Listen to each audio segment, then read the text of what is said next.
बिस्मिल्लाहिर्रहमानिर्रहीम। Programme inside the news और मैं हूं डॉक्टर सना गौरी। रमज़ानुल मुबारक वो महीना है जिसमें रहमत और बरकत बरसती है।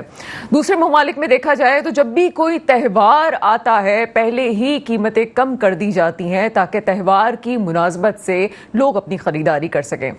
कई सालों से हम ये देखते आ रहे हैं कि रमज़ानुल मुबारक में ख़ास तौर पर पाकिस्तान में कीमतें बढ़ाई जाती हैं और ना सिर्फ बढ़ाई जाती हैं बल्कि धड़ल्ले से उस ढिठाई से उस पर अमल किया जाता है कि इंतजामिया दंग रह जाती है। वादे दावे सारे धरे के धरे रह जाते हैं। प्राइस लिस्ट के नाम पे आपको आवेजा चिस्पा लिस्टें जरूर नजर आएंगी जगह जगह, लेकिन उसके बावजूद भी आपको उन्हीं पैसों में चीजें मिलती हैं जो कि मनमानी कीमत दुकानदार देना चाहे। बचत बाजार के नाम पे तजावुजात भी हम देखते हैं जनाब के वो तजावुजात भी अपने तौर से नजर आ रहे हैं, लेकिन साथ साथ उन बचत बाजारों में भी उन कीमतों पे चीजें नहीं मिलती जिन कीमतों पे हुकूमत दावे करती है। इस दफा फिर दावे किए गए हैं कि जो कीमतें बताई गई हैं हुकूमत की तरफ से कहा गया है उस पर अमल भी किया जाएगा। ना सिर्फ अमल किया जाएगा बल्कि सख्ती से इस तरह नोटिस लिया जाएगा कि जिस किसी को भी देखा गया कि इसके खिलाफ उन्होंने कुछ किया है तो उन लोगों की दुकानों को सील तक भी किया जा सकता है। बात करते हैं आज इस मौजू पे, नहायत अहम मौजू, और बहुत से कराची वाले खास तौर पर जानना चाहेंगे कि रमजानों में कराची में कीमतों की क्या सूरत हाल होगी रोजमर्रा आम इस्तेमाल की चीजों के हवाले से। मेरे साथ इस वक्त मौजूद है अब्दुल रऊफ साहब, chairman whole seller grocery association से आपका ताल्लुक है। ऐसे प्रोग्राम में आपको वेलकम करते हैं। जी अब्दुल रऊफ साहब, जैसे कि मैंने इंट्रोडक्टरी पार्ट में बताया कि इस वक्त रमज़ानुल मुबारक की आमद है और आप भी ये बात अच्छी तरह जानते हैं कि कई ज़ख़ीरा जो फरोश हैं जो पहले से ज़ख़ीरा करके रखते हैं चीज़ों को और बाद में रमज़ान में निकालते हैं, चीज़ों की शॉर्टेज कर देते हैं, हुकूमत के बताए हुए नरखों पे चीज़ें नहीं फ़रोख्त करते। अवाम को बड़े मसाइल का सामना है। इस हवाले से क्या कहेंगे? देखिए, जैसे दौर चला आ रहा था वो दौर अब खत्म हो रहा है। कमिश्नर हसन नकवी साहब माशाल्लाह बहुत नफीस इंसान है और वो एक्टिव हो चुके हैं और तमाम डीसी एसी और तमाम कंप्लेंट सेंटर पर बनाए जा रहे हैं जो हमारी कराची होलसेल ग्रोसरी एसोसिएशन में भी बनाया गया है और मुख्तलिफ जोन में बनेगा। और इस पे जुर्माना के अलावा इनको जेल के सुपुर्द किया जाएगा और यकीनन उनको सील भी किया जाएगा। और इसके साथ बेड़ा मैंने भी उठाया है। इंशाअल्लाह हुक्म रब्बी रमजान का बाबरकत महीना है जिसमें ज़ख़ीरा अंदोज़ों के खिलाफ भी कार्रवाई होगी, जिसमें चीनी माफिया या कोई भी इन्वॉल्व हुआ, शॉर्टेज करना चाह, मौसमी बहरान लाना चाह, उसके खिलाफ भी कार्रवाई होगी और ये कार्रवाई का इंशाअल्लाह अमल दरामद होगा। जो चीफ मिनिस्टर साहब हैं हमारे वज़ीर आला मुराद अली शाह साहब और चीफ सेक्रेटरी साहब इसको देख रहे हैं और इसके ऊपर मनोमन अमल कराना है और इसमें कराना भी जरूरी है क्योंकि होलसेल और रिटेल का फर्क बहुत बड़ा है। लेकिन आप मिडिल आदमी कहाँ जाएगा? मैं एक आपसे सवाल करता हूँ कि होलसेल पे कैसे लेगा? वो 50 किलो का थैला होता है या 25 किलो का वो दाल ले सकती है?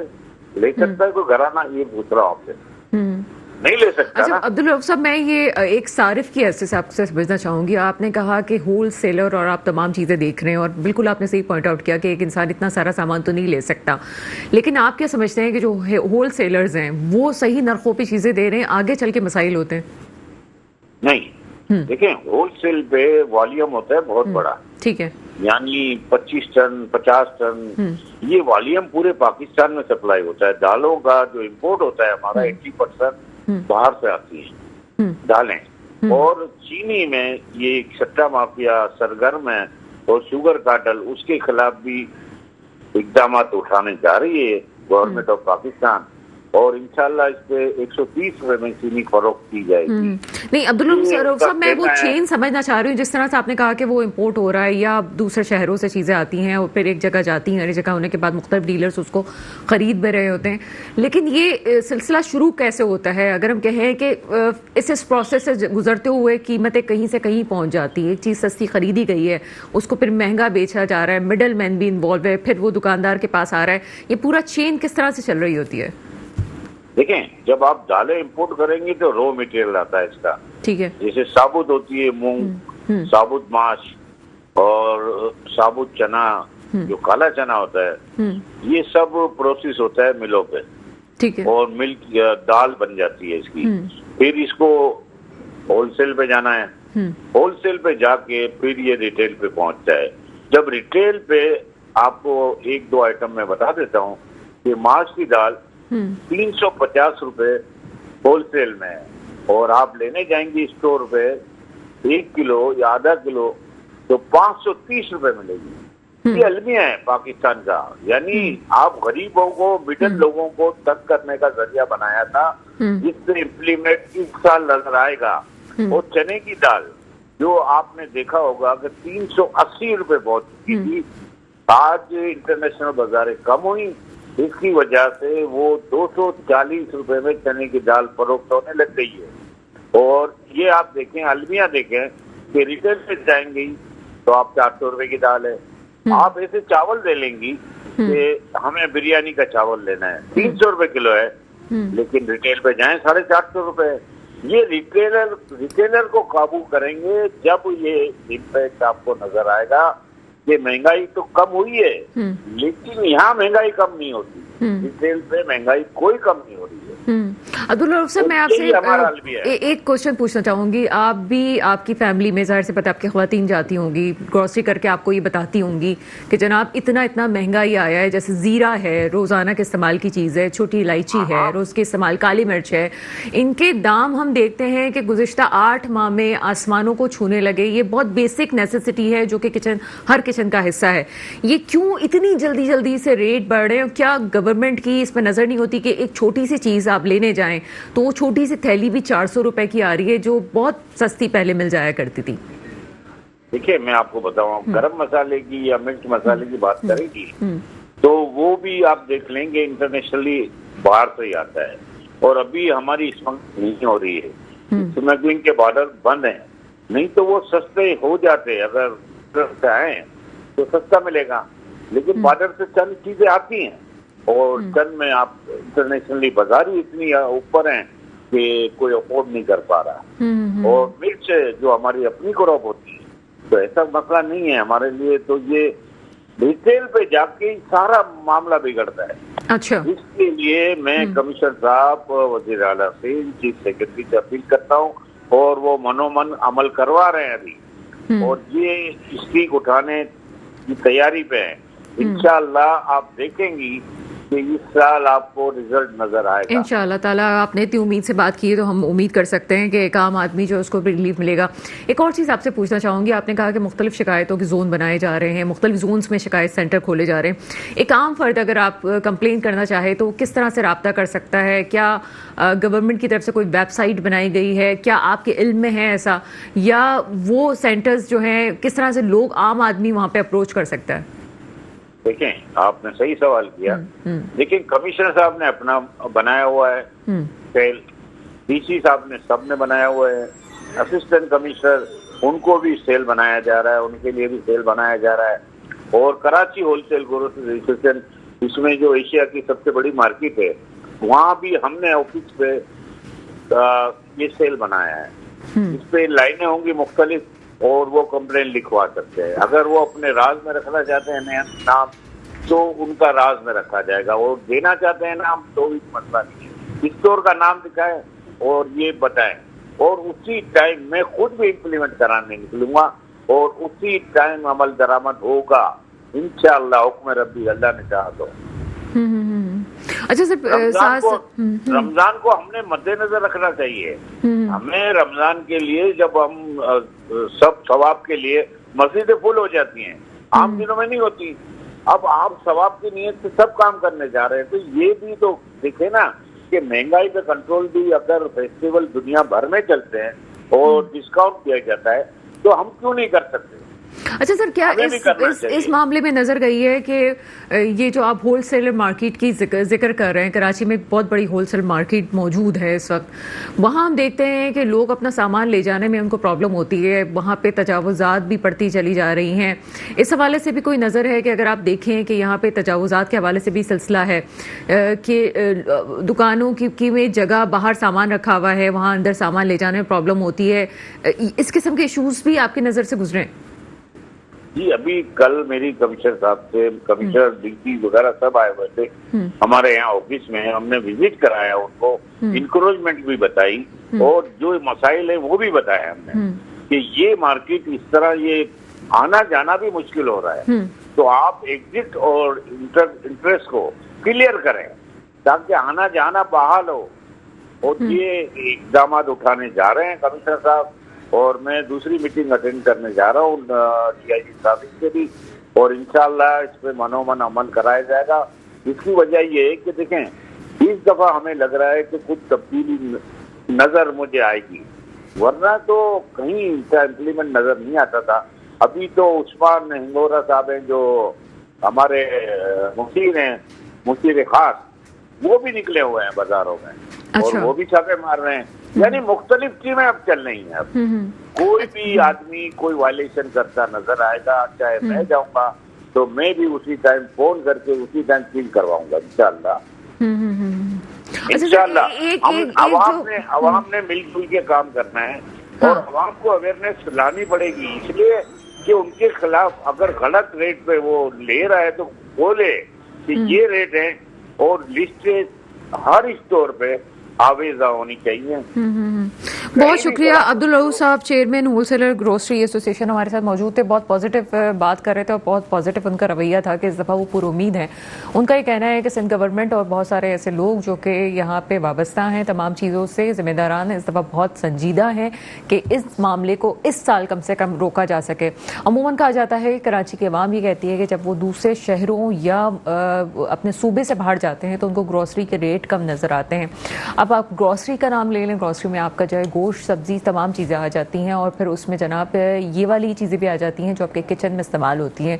जिस तरह से अभी दालों की बात की गई और अशिया खुर्दनोश जिसमें मसाले भी शामिल हैं, उन तमाम चीज़ों की बात की, तो ज़रूरी है कि अगर वाकई ऐसा कि गवर्नमेंट समझती है कि एक आम आदमी अफोर्ड नहीं कर सकता तो उसके लिए अगर रिलीफ का काम हो रहा है तो वो किस हद तक हो रहा है, और अगर अब्दुल रऊफ साहब जैसे कह रहे हैं तो उसको अप्रिशिएट ज़रूर करना चाहिए। मेरे साथ इस वक्त मौजूद है कोकब इकबाल साहब, कंज्यूमर एसोसिएशन पाकिस्तान से आपका ताल्लुक है। सब प्रोग्राम में आपको वेलकम करते हैं। जी बहुत शुक्रिया। कोकब इकबाल साहब, रमज़ान की आमद है, लेकिन कुछ सालों से हम देख रहे हैं कि महंगाई रमज़ानों में ख़ास तौर पर उरूज पे चली जाती है। लोग मजबूर होते हैं फिर भी वो सामान ख़रीदते हैं। बाज़ औक़ात गलत चीज़ भी उनके हाथ में आती है। एक कंज्यूमर क्या करे इस हवाले से, अगर उसको उस प्राइस लिस्ट में सामान नहीं मिल रहा या गलत चीज़ आ गई है तो उसके हकूक़ क्या हैं? देखिए, सबसे पहली बात यह है कि हमारा जो मुनाफाखोर ताजिर है ये रमजान की आमद से चंद माह पहले ही रमजान में मुनाफाखोरी की हिकमत अमली तैयार करता है। और ये आज की बात नहीं है, गुज़िश्ता कई सालों से 25 साल हो गए कंज्यूमर प्रोटेक्शन पे मुझे काम करते हुए, और मैंने लातादाद मीटिंगें कमिश्नर कराची में अटेंड की। उसका कोई ना हासिल हुआ, ना कोई किसी सारिफ को फायदा हासिल हो सका, क्योंकि मुनाफाखोर ताजिर जो है इसके पास ऐसी हिकमत अमली है कि जिससे वो पहले ही जो है कमिश्नर ऑफिस में बैठ के अपने दामों के, अपने चीजों के रेट जो है बढ़ा के पेश करता है, और उसके बाद जो है उनके पास कोई ऐसा वो नहीं है निजाम कि जिसको ये देखें कि किस तरह दालें इंपोर्ट होती हैं, उसकी कास्ट क्या आती है, उसके ऊपर लागत क्या आती है, और उसके बावजूद जो मुनाफाखोरी है वो उरूज पर पहुंच जाती है, चाहे वो फलों की हो, चाहे वो करियाना आइटम्स की हो, दूध दही की हो।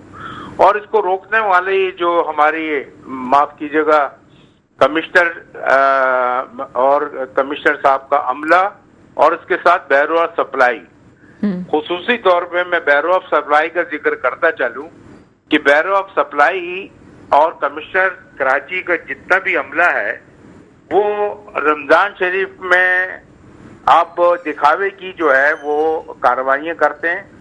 आज मैंने सुना कि उन्होंने कमिश्नर, शायद कल कमिश्नर कराची ने जो है वहां पे जोड़िया बाजार में कोई सेंटर कायम किया। उस सेंटर का भी कोई फायदा नहीं, क्योंकि कमिश्नर कराची के कंट्रोल सेंटर में अगर आप फोन कर रहे हैं, अभी जो नंबर कमिश्नर कराची का दिया होगा, कई दफा लातादाद दफा मैंने बताया कमिश्नर कराची की बिजली में मीटिंग में बैठ के कि आपका नंबर काम नहीं करता, वो खामोशी से हंस के रह गए।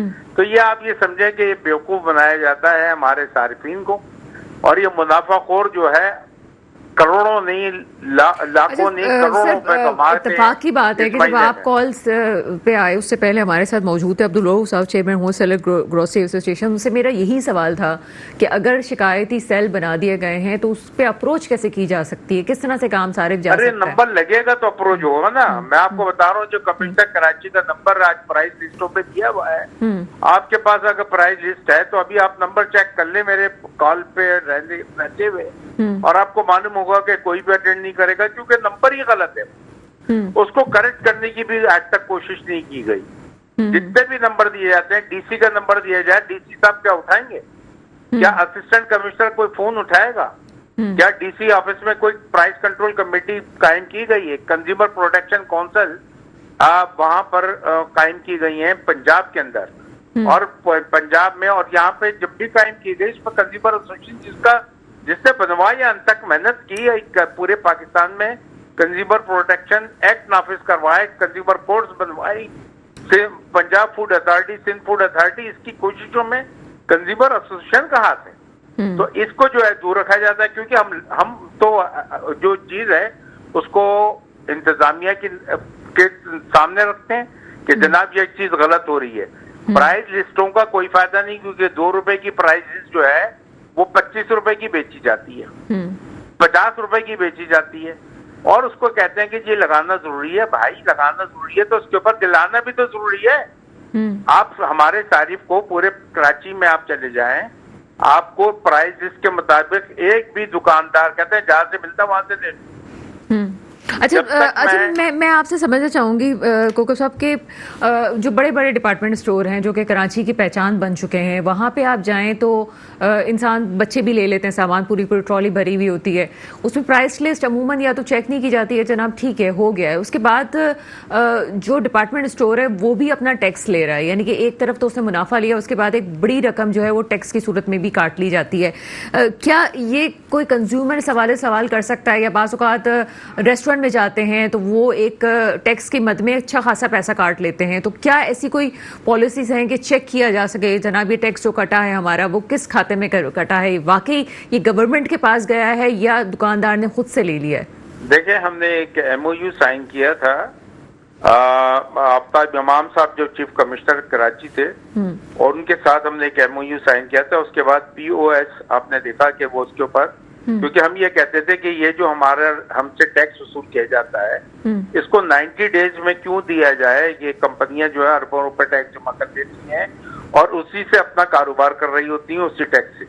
तो हमने इस सिस्टम को डेवलप करवाया और उसके बाद जो है सारिफ को बताया कि अगर आप अपना टैक्स देखना चाहते हैं कि आपका टैक्स फौरी तौर पे FBR में चला गया है, तो ये जो आप इसके ऊपर ये कोड डालेंगे और उसके बाद फौरी तौर पे आपको मालूम हो जाएगा कि ये आया आपका जो टैक्स कटा है, चाहे वो रेस्टोरेंट में खाने के बाद कटा है, चाहे वो खरीदारी के बाद कटा है।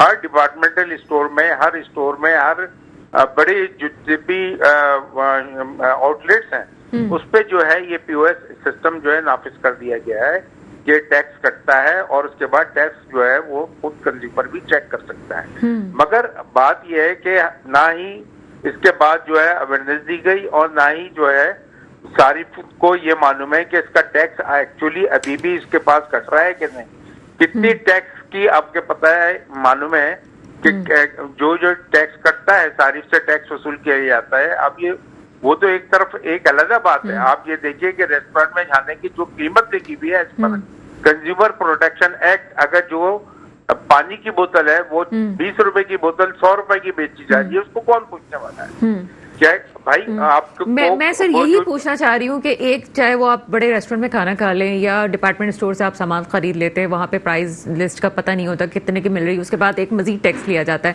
आपने एक बात बहुत पते की है और मैं चाहती हूँ कि नाजरीन को बताया जाए कि अभी तक अवेयरनेस नहीं है। फर्ज करें कि कोई अगर चेक करता है और उसका उस लिहाज से नहीं आता कि टैक्स नहीं गया है, उस सूरत में कंज्यूमर को क्या करना चाहिए? क्या दुकानदार को या होटल को कहना चाहिए कि जनाब ये आप मेरे पैसे वापस करें? जी। और इसकी रसीद की कॉपी कंज्यूमर एसोसिएशन को भी भेजें ताकि हम FBR में पूछ सकें कि इनका टैक्स जो है उससे वसूल किया गया है वो आया उस डिपार्टमेंटल स्टोर ने अपने पास रखा है या वो जो आउटलेट है बड़ी उसने अपने पास रखा है या किसी रेस्टोरेंट ने।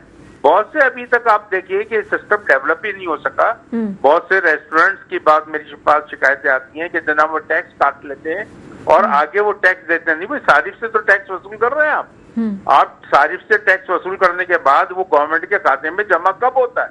वे पहले जो कानून था वो 90 डेज में था। 90 डेज में तो ये लोग मल्टी मिलियनर बन गए, मल्टी नहीं मिलियनर नहीं बिलियनर बन गए।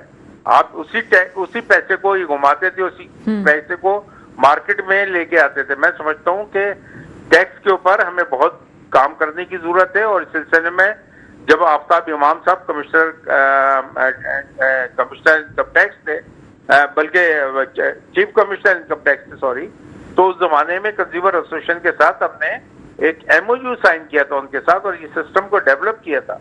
मगर ये कि हमारे ये जो मुनाफाखोरी है ये भी बड़ी बहुत मुनाफाखोरी है। अब ये नहीं 10%, 15%, 25% कितना टैक्स कट रहा है वो सारिफ को मालूम होना चाहिए। सारिफ चाहे तो वो जो टैक्स कोकब इकबाल साहब, आपका बहुत शुक्रिया, आप हमारे साथ हैं और मैं खासतौर पे दरखास्त करूंगी कोकब इकबाल साहब के साथ भी खासतौर पर इस इशूज़ पे जिस पे कराची वाले परेशान हैं। प्रोग्राम ज़रूर हम एक करेंगे खासतौर पे आप लोगों के लिए कि ये बहुत बड़ा मसला है कराची का कि जो एक तो मुनाफाखोरी है, एक तरफ गिरा फरोशी है, दूसरी तरफ ये जो टैक्स की मद में पैसे खाए जा रहे हैं और वो भी सारिफिन को नहीं पता कि वो किस तरह से खाए जा रहे हैं। उस हवाले से एक ज़रूर बात होगी और बहुत इंपॉर्टेंट चीज़ है।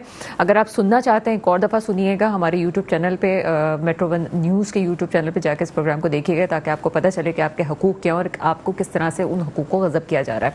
एक ब्रेक है, ब्रेक के बाद मजीद बात करते हैं। ब्रेक के बाद आपके सामने हाजिर हैं और मुझे इस वक्त ज्वाइन कर चुके हैं मेहताब चांदीवाला, ताजुर रहनुमा है। आप सब प्रोग्राम में आपको वेलकम करते हैं। जी अस्सलाम वालेकुम। वालेकुम सलाम। मेहताब चांदीवाला, क्या समझते हैं इस वक्त रमज़ान की आमद और जिस तरह से बात हो रही है कि मुख्तलिफ कार्रवाइयाँ भी देखने में आ रही है। आज हमने देखा कि एक शिकायती सेल का भी जो है वो आगाज़ किया गया है। सब लोग कह रहे हैं पुरुमीद है, कुछ लोग कह रहे हैं जनाब दिखावा है। ये किस तरह से मामला कंट्रोल होंगे? गिरा फरोशी के खिलाफ आपको लगता है कि इस साल जो कार्रवाइयाँ हो रही हैं वो कामयाब होंगी? देखें, सबसे पहले तो लूँगा ये हर साल रमज़ान से पहले इस तरह की कार्रवाइयाँ शुरू होती हैं, लेकिन वो दूसरे तीसरे या 10 रमज़ान तक ही रहता है। उसके बाद उसी हालात में उसी पोजीशन में सारी मामला चले जाते हैं।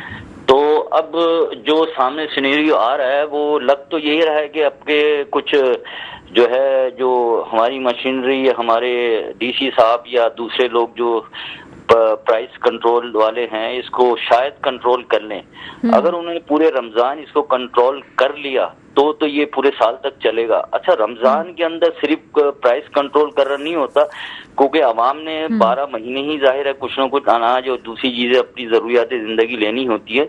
तो ये मैं समझता हूँ कि पूरे साल होना चाहिए और अगर इसकी तैयारी पहले से कर ली जाती तो शायद रमजान हमारे कंट्रोल के अंदर होते हैं, यानी कि प्राइस जो है कंट्रोल में होते।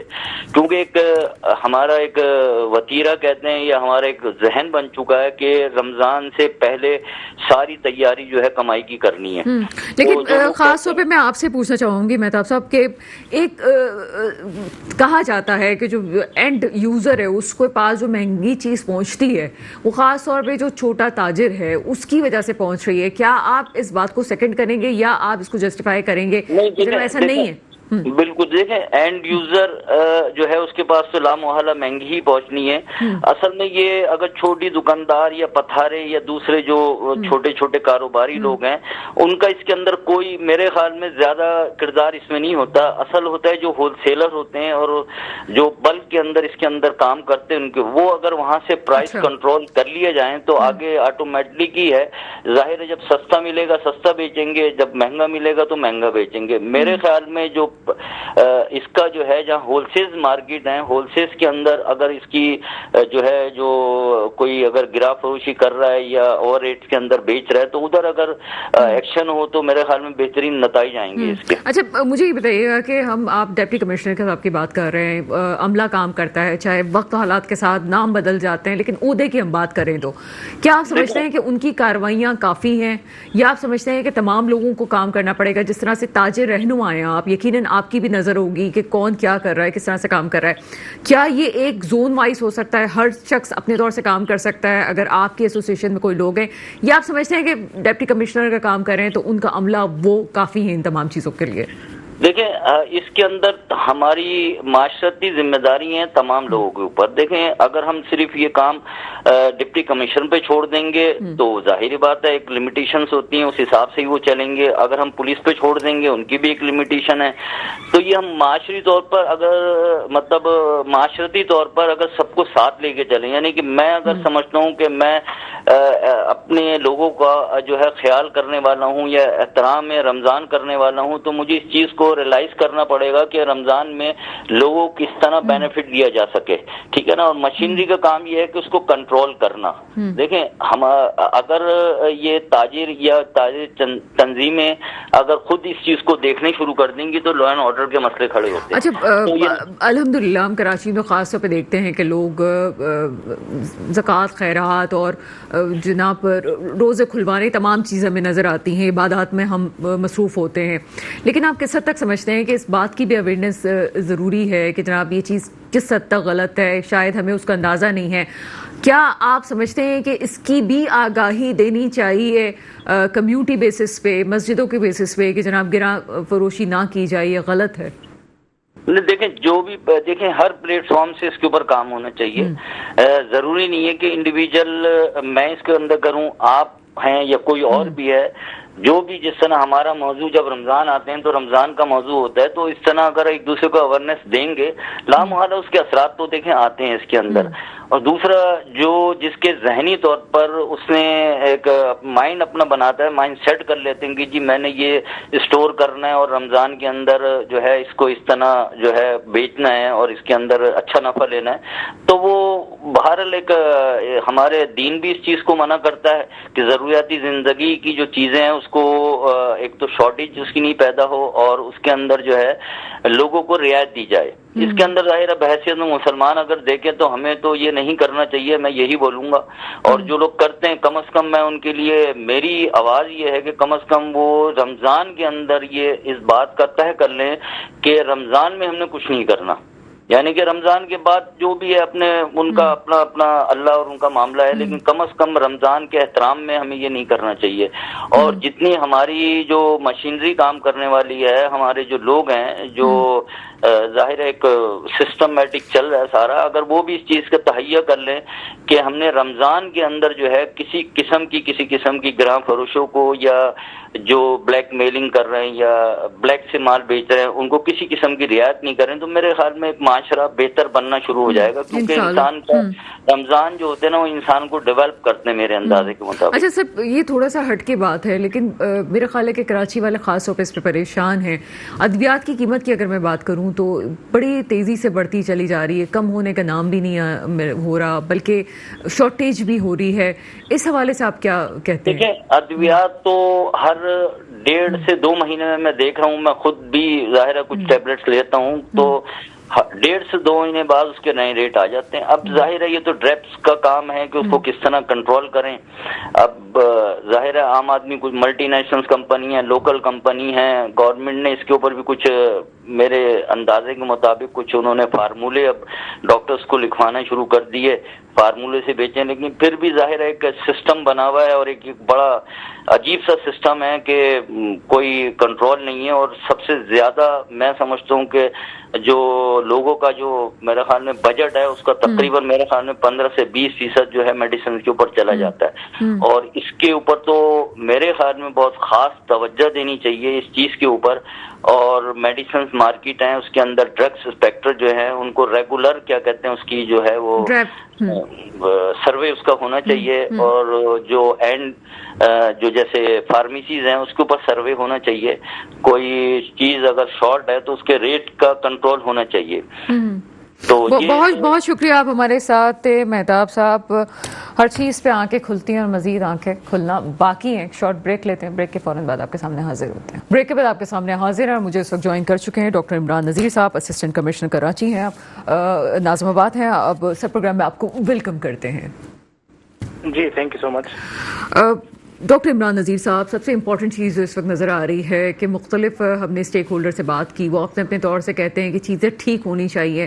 पहले तो मैं जनरली प्रोग्राम के अख्ताम की तरफ हैं, हम आपसे पूछना चाहेंगे कि कौन ठीक करेगा, असल ज़िम्मेदार कौन है अगर रमज़ानों में एक आम शख्स को मसाइल का सामना है, चाहे वो तजावुज़ात हों, चाहे वो प्राइस हो लिस्ट पे अमल नहीं होता, शुरू कहाँ से होगा ये इस्लाह का अमल? देखें जी, बहुत शुक्रिया मुझे मौका देने का ताकि मैं कुछ इस पे रोशनी डाल सकूं।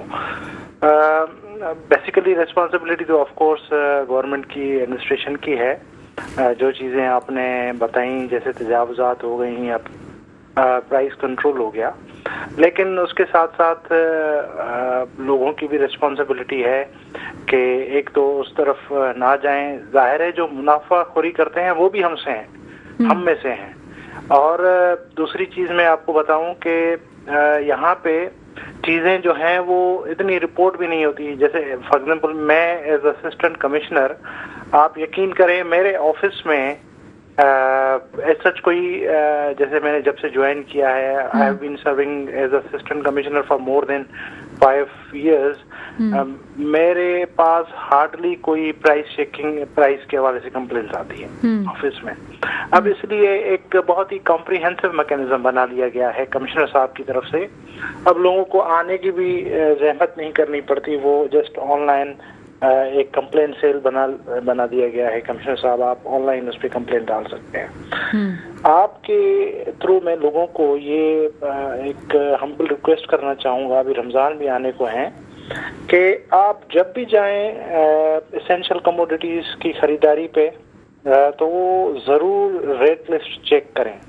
हमारे पास लोग रेट लिस्ट नहीं मांगते दुकानदारों से, ये मैंने बहुत दफा ऑब्जर्व किया है। हम जब भी जाते हैं, मैंने जब भी कस्टमर से बात की है, वहाँ पे लोगों से बात की है, उनसे पूछता हूँ कि क्या आपने रेट लिस्ट का पूछा कि वो अवेलेबल है कि नहीं, तो 99% लोग कहते हैं नहीं, हमने नहीं पूछा। ये लोगों का राइट है, लोगों को पता होना चाहिए कि एक रेट लिस्ट जो है हर दुकानदार को रखनी है।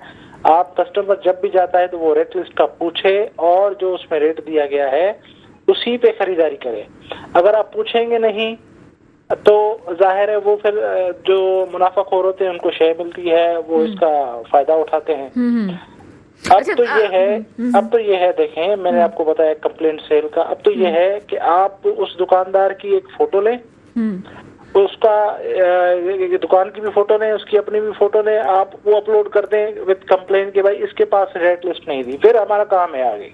ठीक है, तो ये कुछ चीजें लोगों को भी करनी पड़ेंगी, वो आइडेंटिफाई करना पड़ेगा। मैं जब भी जाता हूँ, फॉर एग्जाम्पल पहले दुकानदार के पास गया, मार्केट में सबको खबर हो जाती है कि एसी साहब आ गए, वो सारे जो है वो लिस्ट छुपा के रखते हैं, फिर लिस्ट आके रख देते हैं। कुछ दुकानदार दुकान बंद करके चले जाते हैं। ठीक है, तो हमें बहुत सारी प्रॉब्लम्स मैं ये सिर्फ लोगों से अर्ज ये करना चाहता हूँ कि आप बराए मेहरबानी इनसे रेट लिस्ट मांगें, और वही अगर आपको कंप्लेन हो रही है तो आप कंप्लेन पोर्टल। अच्छा सर, मुझे ये बताइएगा कि एक तो आपने कंप्लेन का प्रोसेस बता दिया, मैं चूंकि आपकी मौजूदगी का फायदा उठाना चाहती हूँ, मुझे बताएं एक होते क्वालिटी। आप नाज़िमाबाद में और पूरा आप जोन देख रहे हैं, मुझे बताइएगा कि खास तौर पे वहाँ पे डिपार्टमेंट स्टोर्स भी बहुत ज़्यादा हैं, नाकिस चीज़ें मिल रही होती हैं बड़े बड़े डिपार्टमेंट स्टोर में, दालें हैं, चीज़ें ख़राब भी मिल रही होती हैं। इसमें एक आम कंज्यूमर क्या करेगा, किस तरह से वो कंप्लेन करेगा कि जनाब, क्योंकि इतने बड़े बड़े स्टोर्स हैं, कंप्लेंट्स किस तरह से हो सकती हैं उनकी? कंप्लेन बिल्कुल हो सकती है। अब तो देखिए ना, अब तो डिजिटल जमाना आ गया है, आपको किसी के पास जाने की जरूरत भी नहीं है, किसी को बुलाने की जरूरत भी नहीं है। अब ऐसा नहीं है कि आप किसी को जाएंगे और बुला के लाएंगे, ये देखें आके, आप वो उसकी तस्वीर लेंगे और उस पर अपलोड कर देंगे कि ये चीज है। सर ये कहाँ आप अपलोड करने का कह रहे हैं, क्या वेबसाइट है, ऐप है? कमिश्नर, आप गूगल पे डालेंगे कमिश्नर कंप्लेंट सेल, वहाँ पे आप आ जाएगा। कमिश्नर कंप्लेंट सेल के हवाले से अगर गूगल पे आप डालें तो तमाम नाजरीन उसको मतलब सर्च कर सकते हैं और उस पे जो है कंप्लेन कर सकते हैं इजीली। बिल्कुल कर सकते हैं। ठीक है सर, एक और चीज़ हमने देखी है, आप कराची सेंटर की हम अगर बात करें तो ख़ास तौर पे हम देखते हैं कि वहाँ पे पथारे लगते हैं, हैं और गाड़ियां चलने की जगह नहीं बचती हैं, तजावुज़ात हम देख रहे हैं ख़ास तौर पे, इस हवाले से कोई प्लानिंग की गई है?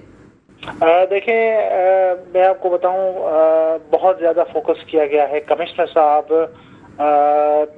यूं समझे कि हमसे रोज पूछते हैं, वो डीसी साहब से पूछते हैं, डीसी साहब हमसे रोज पूछते हैं कि आज आपने क्या क्या किया, कहाँ पे आपने प्राइस चेकिंग की, कहाँ पे आपने एंटी इंक्रोचमेंट ड्राइव की। ये तो हमारा रोज का काम हो गया है। मुझे बेसिकली अभी मैं 3-4 दिन ही हुए हैं, मैंने कल जो आज एक बिल्डिंग जो है ना, एक पोर्शन जो है वो डिमोलिश करवाया जो इलीगली बन रहा था। तो ये तो हमारा रोज का काम है। मैं आपको बताऊं कि पहले जितने पथारे लगते थे वो बहुत हमने कम कर दिए हैं। कुछ चीजें, कुछ मुश्किलात हमें होती हैं, बहुत दफा हम जाते हैं फिर वो वापस भी आ जाते हैं, लेकिन दिस इज कंटिन्यूअस ड्राइव जो कि जारी है।